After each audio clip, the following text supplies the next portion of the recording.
ഏവർക്കും ഹാജാസ് ക്ലാസ്സസിലേക്ക് ഹൃദ്യമായ ഹാർദമായ സ്വാഗതം.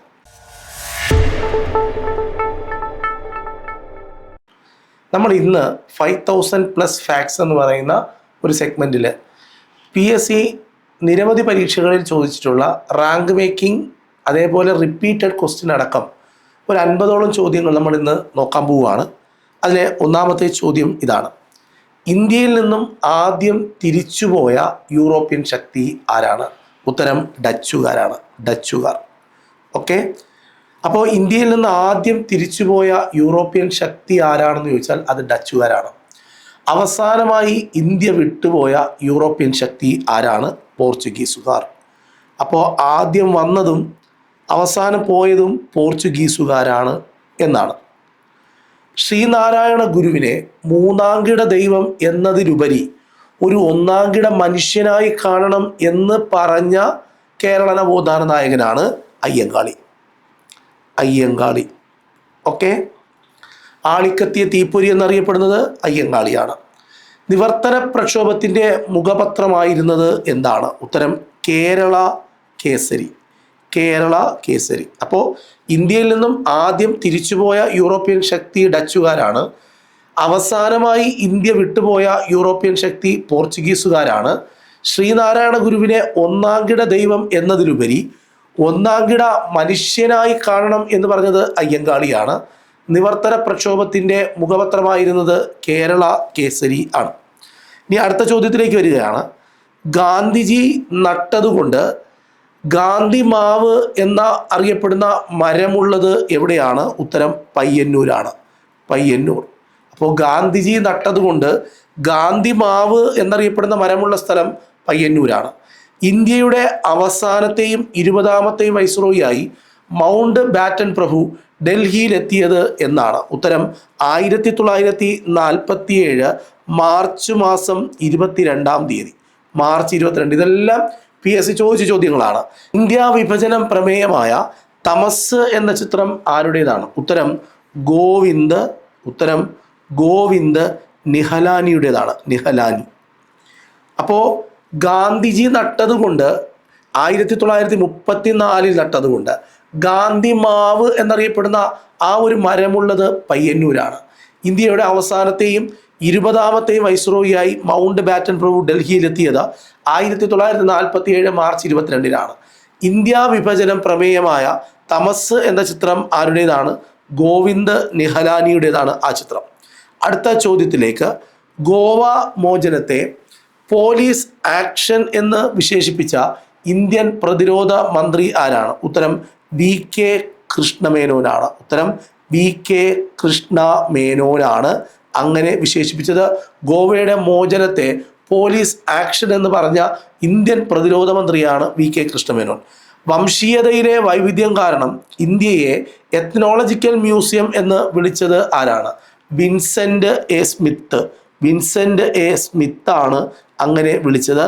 വിൻസെൻ്റ് A സ്മിത്താണ് വംശീയതയിലെ വൈവിധ്യം കാരണം ഇന്ത്യയെ എത്നോളജിക്കൽ മ്യൂസിയം എന്ന് വിളിച്ചത്. വാൻഡിവാഷ് യുദ്ധത്തിൽ ബ്രിട്ടീഷ് സൈന്യത്തെ നയിച്ചത് ആരാണ്? വാൻഡിവാഷ് യുദ്ധത്തിൽ ബ്രിട്ടീഷ് സൈന്യത്തെ നയിച്ച ആളിൻ്റെ പേരാണ് സർ അയർക്യൂട്ട്. അയർക്യൂട്ട്. അയർക്യൂട്ട്. ഓക്കെ, ശരി. അപ്പോൾ ഗോവയുടെ മോചനത്തെ പോലീസ് ആക്ഷൻ എന്ന് വിശേഷിപ്പിച്ച പ്രതിരോധ മന്ത്രിയുടെ പേരാണ് VK കൃഷ്ണമേനോൻ. വംശീയതയിലെ വൈവിധ്യം കാരണം ഇന്ത്യയെ എത്നോളജിക്കൽ മ്യൂസിയം എന്ന് വിളിച്ചത് വിൻസെൻ്റ് A സ്മിത്താണ്.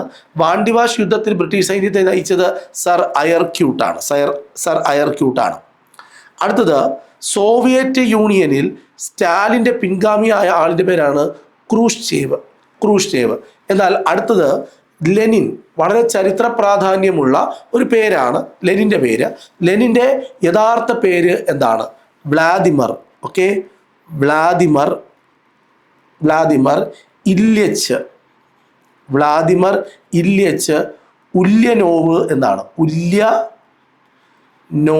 എന്നാണ് ലെനിൻ്റെ യഥാർത്ഥ പേര്.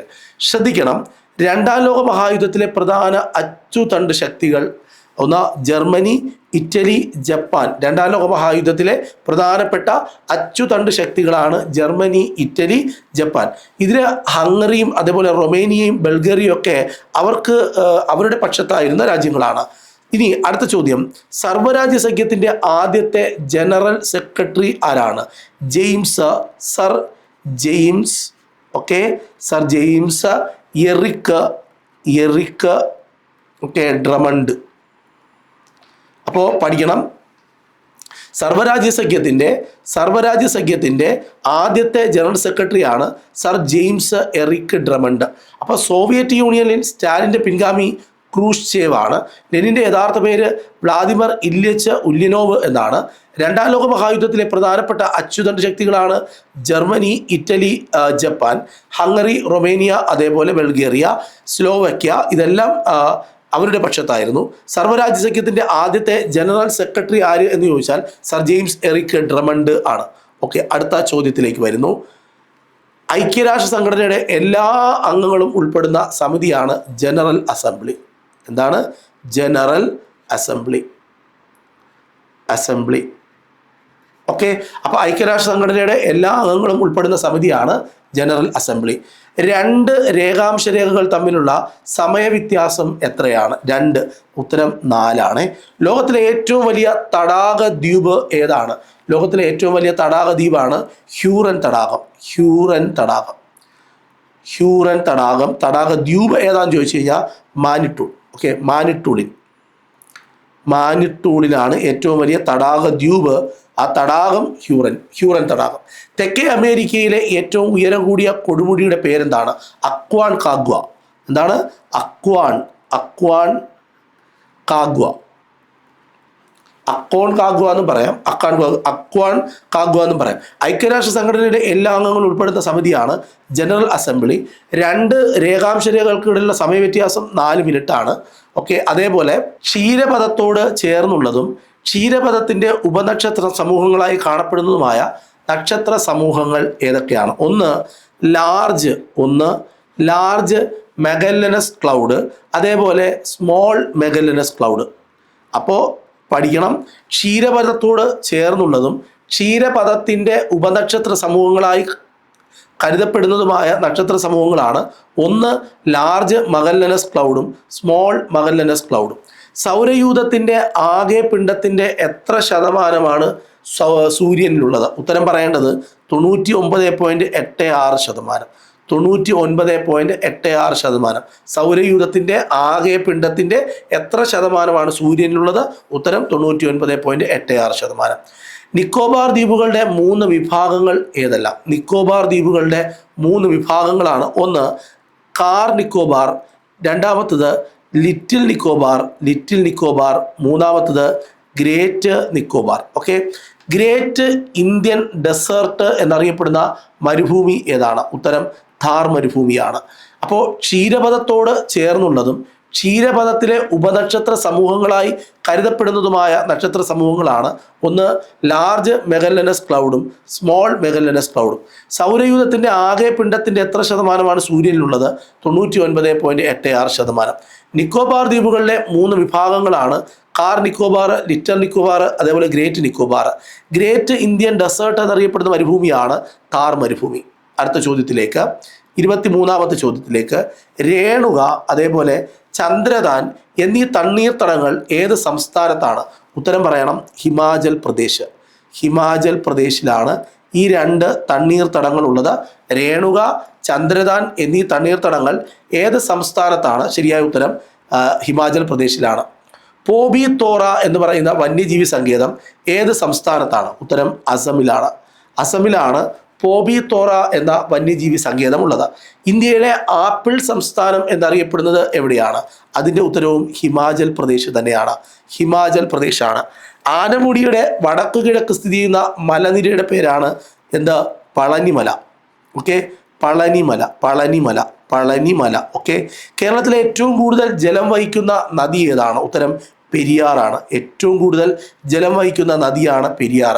രേണുക, ചന്ദ്രദാൻ എന്നീ തണ്ണീർത്തടങ്ങൾ ഹിമാചൽ പ്രദേശിലാണ്. പോബിത്തോറ വന്യജീവി സങ്കേതം അസമിലാണ്. ഇന്ത്യയിലെ ആപ്പിൾ സംസ്ഥാനം എന്നറിയപ്പെടുന്നത് ഹിമാചൽ പ്രദേശ് ആണ്. ആനമുടിയുടെ വടക്ക് കിഴക്ക് സ്ഥിതി ചെയ്യുന്ന മലനിരയാണ് പളനിമല. കേരളത്തിൽ ഏറ്റവും കൂടുതൽ ജലം വഹിക്കുന്ന നദിയാണ് പെരിയാർ എന്ന് പറയുന്ന നദി. അടുത്ത ചോദ്യത്തിലേക്ക്, കുമരകം പക്ഷി സങ്കേതത്തിലൂടെ ഒഴുകുന്ന നദി ഏതാണ്? ഈ ചോദ്യത്തിൻ്റെ ഉത്തരം നിങ്ങൾ എനിക്ക് നൽകണം. അപ്പോൾ ഇതൊരു ക്വസ്റ്റ്യൻ മാർക്ക് ഇട്ടിരിക്കുകയാണ്, കമൻറ്റ് ചെയ്യുക. കുമരകം പക്ഷി സങ്കേതത്തിലൂടെ ഒഴുകുന്ന നദി ഏതാണ്? അടുത്ത ചോദ്യം ദേശീയ 26 കേട്ടോ, 26. ദേശീയ ജലപാത 3 കടന്നു പോകുന്ന കനാൽ ഏതാണ്? ഒന്ന്, ഉത്തരം പറയേണ്ടത് TS കനാലാണ്. എന്താണ്? TS canal. TS canal. Okay, ഇതിനെ നമ്മൾ തിരുവനന്തപുരം ഷൊർണൂർ കനാൽ എന്നും പറയാം. വലിയ പറമ്പ കായൽ എന്ന് പറയുന്നൊരു കായൽ ഏത് ജില്ലയിലാണ്? ഉത്തരം കാസർഗോഡ്. കാസർഗോഡാണ് ഈ ഒരു കായലുള്ളത്, വലിയ പറമ്പ കായൽ. സ്റ്റേറ്റ് ബാങ്ക് ഓഫ് ഇന്ത്യയുടെ ലോഗോയ്ക്ക് പ്രചോദനമായി എന്ന് പറയപ്പെടുന്ന അഹമ്മദാബാദിലെ തടാകം ഏതാണ്? ഉത്തരം പറയേണ്ടത് കാങ്കരിയ തടാകം. സ്റ്റേറ്റ് ബാങ്ക് ഓഫ് ഇന്ത്യയുടെ ലോഗോയ്ക്ക് പ്രചോദനമായി എന്ന് പറയപ്പെടുന്ന അഹമ്മദാബാദിലെ തടാകമാണ് കാങ്കരിയ തടാകം. അപ്പോൾ കുമരകം പക്ഷി സങ്കേതത്തിലൂടെ ഒഴുകുന്ന നദി ഏത് എന്ന ചോദ്യം നിങ്ങൾ ആൻസർ ചെയ്യണം, കമൻ്റായി ചെയ്യണം. അതേപോലെ ദേശീയ ജലപാത 3 കടന്നു പോകുന്ന കനാലാണ് TS കനാല്.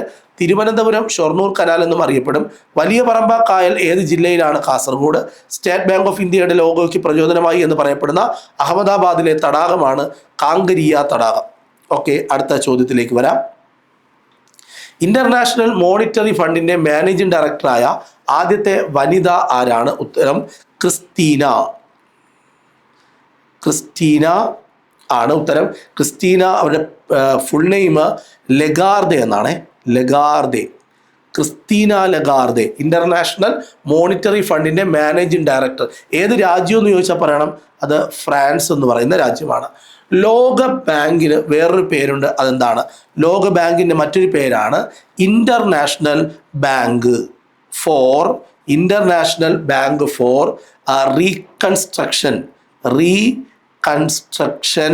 And development. അപ്പോൾ ലോക ബാങ്കിൻ്റെ മറ്റൊരു പേരാണ് international bank for reconstruction and development. ലോക ബാങ്കിൻ്റെ ആദ്യത്തെ പ്രസിഡന്റിൻ്റെ പേരെന്താണ്? Eugene Meyer. എന്താണ്? യൂജിൻ മേയർ എന്നാണ്. ഇന്റർനാഷണൽ മോണിറ്ററി ഫണ്ടിന്റെ മാനേജിംഗ് ഡയറക്ടറായ ആദ്യത്തെ വനിതയാണ് ക്രിസ്റ്റീന ലഗാർദെ, ഫ്രാൻസുകാരിയാണ്. ലോക ബാങ്കിന്റെ മറ്റൊരു പേരാണ് international bank for reconstruction and development. ലോക ബാങ്കിന്റെ ആദ്യത്തെ പ്രസിഡന്റാണ് യൂജിൻ മേയർ. എന്താണ് പേര്? Eugene Meyer. അടുത്ത ചോദ്യത്തിലേക്ക് നമ്മൾ വരികയാണ്. 2012 ഏത് ക്ഷേത്രത്തിൻ്റെ 1000 വർഷം പ്രമാണിച്ചാണ് ഇന്ത്യയിൽ 1000 രൂപ നാണയം പുറത്തിറക്കാൻ തീരുമാനിച്ചത്? ഉത്തരം ബൃഹദീശ്വര ക്ഷേത്രം. ഓക്കെ, 6ാമത്തെ പഞ്ചവത്സര പദ്ധതിയുടെ കാലയളവ് എപ്പോഴാണ്? 1980 മുതൽ 85 വരെ. അപ്പോൾ 2012 ഏത് ക്ഷേത്രത്തിൻ്റെ 1000 വർഷം പ്രമാണിച്ചാണ് 1000 രൂപ നോട്ട് പുറത്തിറക്കാൻ തീരുമാനിച്ചത്? ഉത്തരം ബൃഹദീശ്വര ക്ഷേത്രം. 6ാം പഞ്ചവത്സര പദ്ധതിയുടെ കാലഘട്ടം 1980 മുതൽ 85 വരെയാണ്. 1960 ഭാരത സർക്കാർ നിയോഗിച്ച committee on rationalisation of panchayat സ്റ്റാറ്റിസ്റ്റിക്സിൻ്റെ തലവൻ ആരായിരുന്നു? ഉത്തരം VR റാവു. ഓക്കെ, ഇന്ന് നമുക്കറിയാം നമ്മുടെ സയൻസിൻ്റെ ക്ലാസ്സുകൾ തിങ്കളാഴ്ചയും വ്യാഴാഴ്ചയും നമ്മൾ എന്ത് ചെയ്യുന്നുണ്ട്? അപ്ലോഡ് ചെയ്യുന്നുണ്ട്. പക്ഷേ ഇന്ന് തിങ്കളാഴ്ചയാണ്. ഇന്നൊരു സയൻസിൻ്റെ ക്ലാസ് ഇടാൻ പറ്റുന്ന ഒരു അവസ്ഥയിലല്ല ഞാൻ. കാരണം അത്രയും പനിയും സൈനസൊക്കെ അടിച്ച് ഇങ്ങനെ മൈഗ്രെയിനൊക്കെ അടിച്ച് അല്ലാത്തൊരവസ്ഥയിലാണ്. അപ്പോഴാണ് ഇപ്പോൾ ഈ ക്ലാസ് എടുക്കുന്നത്. ഇന്ന് നമ്മൾ 5000 ഫാക്ട് തരികയാണ്. ഇത് റെഡിയായിട്ട് നമ്മൾ സയൻസിൻ്റെ ക്ലാസ് തരും. ഒന്നൊന്ന് ഓക്കെ ആവണം, ഹെൽത്ത് ഓക്കെ ആവണം. അതുകൊണ്ടാണ് കേട്ടോ. അപ്പം എല്ലാവരും ഞാൻ തന്ന ക്വസ്റ്റ്യൻ്റെ കമൻ്റ് ഇടാൻ മറക്കരുത്. 2012 ഏത് ക്ഷേത്രത്തിൻ്റെ 1000 വർഷം പ്രമാണിച്ചാണ് 1000 രൂപയുടെ നോട്ട് പുറത്തിറക്കാൻ തീരുമാനിച്ചത്? ഉത്തരം ബൃഹദീശ്വര ക്ഷേത്രം. 6ാം പഞ്ചവത്സര പദ്ധതി കാലഘട്ടം 80 മുതൽ 85 വരെ. 1960 ഭാരത സർക്കാർ നിയോഗിച്ച committee on rationalisation of panchayat സ്റ്റാറ്റിസ്റ്റിക്സിൻ്റെ തലവനായിരുന്നു VR റാവു. ഇത്രയും ഒക്കെയാണ്. അടുത്ത ചോദ്യത്തിലേക്ക് വരുന്നു. 1976 രൂപീകൃതമായ committee on community development of panchayati രാജിന് നേതൃത്വം നൽകിയ വ്യക്തി ആരാണ്? ഉത്തരം ദയാ ചൗബി. അപ്പോൾ 1976 രൂപവത്കൃതമായ committee on community development of panchayati രാജിന് രൂപം നൽകിയത് ദയാ ചൗബിയാണ്. പ്രധാനമന്ത്രി ആദർശ് ഗ്രാം യോജന ആദ്യമായി നടപ്പിലാക്കിയത് എവിടെയാണ്? ഉത്തരം രാജസ്ഥാനിലാണ്. എവിടെയാണ്? രാജസ്ഥാൻ. ഓക്കെ, രാജസ്ഥാനിലെ ഗംഗാനഗർ ജില്ലയിലാണ് ആദ്യമായി നടപ്പിലാക്കിയത്. പ്രധാനമന്ത്രി ജൻധൻ യോജന പദ്ധതിയിലൂടെ 100% നേട്ടം കൈവരിച്ച ആദ്യത്തെ സംസ്ഥാനം നമ്മുടെ സംസ്ഥാനമാണ് കേരളം. ഓക്കെ, പ്രധാനമന്ത്രി ആദർശ് ഗ്രാം യോജന നടപ്പിലാക്കിയത് രാജസ്ഥാനിലെ ഗംഗാനഗറിലാണ്. പ്രധാനമന്ത്രി ജൻധൻ യോജന പദ്ധതിയിലൂടെ 100% നേട്ടം കൈവരിച്ച ആദ്യത്തെ സംസ്ഥാനം ഏതാന്ന് ചോദിച്ചാൽ അത് കേരളമാണ്. ഇന്ത്യൻ പൗരത്വ നിയമത്തിലെ ഏത് വകുപ്പാണ് ഇന്ത്യൻ പൗരത്വം ഉപേക്ഷിക്കുന്നതിനെ കുറിച്ച് പ്രതിപാദിക്കുന്നത്? വകുപ്പ് 8. ഓക്കെ, ഇന്ത്യൻ പൗരത്വ നിയമത്തിലെ ഏത് വകുപ്പാണ് ഇന്ത്യൻ പൗരത്വം ഉപേക്ഷിക്കുന്നതിനെ കുറിച്ച് പ്രതിപാദിക്കുന്നത്? വകുപ്പ് 8. സമൂഹത്തിലെ ഭൗതിക സ്വത്തുക്കളുടെ ഉടമസ്ഥതയും നിയന്ത്രണവും സർക്കാരിന് ഏറ്റെടുത്ത് പൊതുജന്മയ്ക്ക് വേണ്ടി വിതരണം ചെയ്യാമെന്ന് നിർദ്ദേശിക്കുന്ന നിർദ്ദേശക തത്വം ഏതാണ്? ഉത്തരം പറയേണ്ടത് ആർട്ടിക്കിൾ നമ്പർ 39B ആണ്. ഗോവധ നിരോധത്തെക്കുറിച്ച് പ്രതിപാദിക്കുന്നത് ഏത് അനുച്ഛേദത്തിലാണ്? ക്വസ്റ്റ്യൻ നമ്പർ 41 നിങ്ങൾക്ക് വേണ്ടിയിട്ടുള്ള ചോദ്യമാണ്. ഗോവധ നിരോധനം പഠിക്കാതെ നമ്മൾ ആരും പരീക്ഷയ്ക്ക് പോകാറില്ല. കമന്റ് ചെയ്യുക ഗോവധ നിരോധന നിയമത്തെക്കുറിച്ച് പ്രതിപാദിക്കുന്ന ആർട്ടിക്കിൾ ഏതാണ് എന്ന്. 42ാമത്തെ ചോദ്യം, 1976 42ാമത്തെ ഭേദഗതി പ്രകാരം എത്ര ആർട്ടിക്കിളുകളാണ് പാർട്ട് 4A കൂട്ടിച്ചേർത്തത് എന്നതാണ്. 1976 42ാമത്തെ ഭേദഗതി പ്രകാരം എത്ര ആർട്ടിക്കിൾസ് ആണ് പാർട്ട് 4 കൂട്ടിച്ചേർത്തത്? ഉത്തരം 1 ആർട്ടിക്കിളാണ്. ആ ആർട്ടിക്കിൾ ഏതാന്ന് ചോദിച്ചാൽ പറയണം. Article 51A.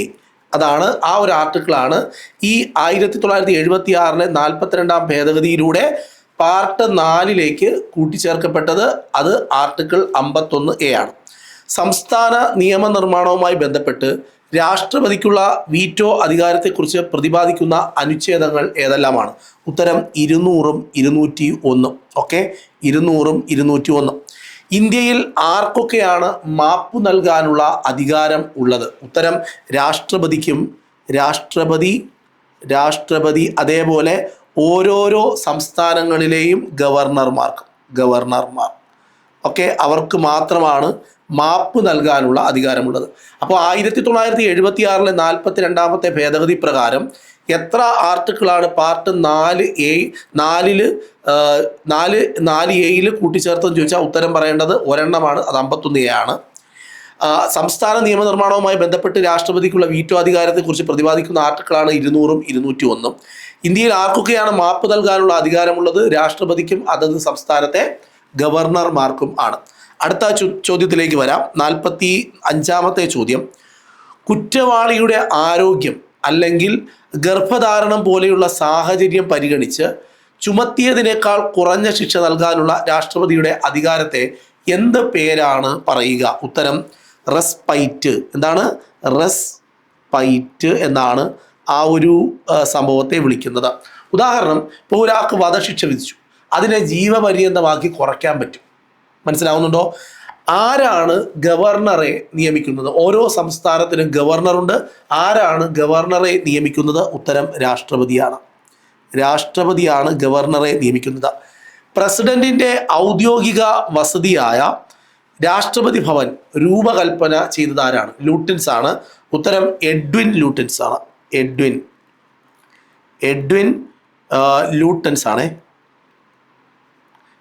ലൂട്ടൻസ് ആണ് പ്രസിഡന്റിന്റെ ഔദ്യോഗിക വസതിയായ രാഷ്ട്രപതി ഭവൻ രൂപകൽപ്പന ചെയ്തത്. അടുത്ത ചോദ്യത്തിലേക്ക് നമ്മൾ പോവുകയാണ്. പദവിയിലിരിക്കെ അന്തരിച്ച ആദ്യത്തെ വൈസ് പ്രസിഡന്റ് ആരാണ്? ഉത്തരം കൃഷൻ കാന്ത് ആണ് പദവിയിലിരിക്കെ അന്തരിച്ച ആദ്യത്തെ ഇന്ത്യൻ വൈസ് പ്രസിഡന്റ്.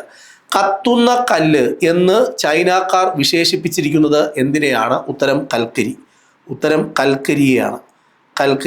അപ്പോൾ കത്തുന്ന കല്ല് എന്ന് ചൈനക്കാർ വിശേഷിപ്പിച്ചിരിക്കുന്നത് കൽക്കരിയാണ്. ക്ലോറിൻ ഒരു മൂലകമാണ് എന്ന് തിരിച്ചറിഞ്ഞ ശാസ്ത്രജ്ഞനാണ് ഹംഫ്രി ഡേവി.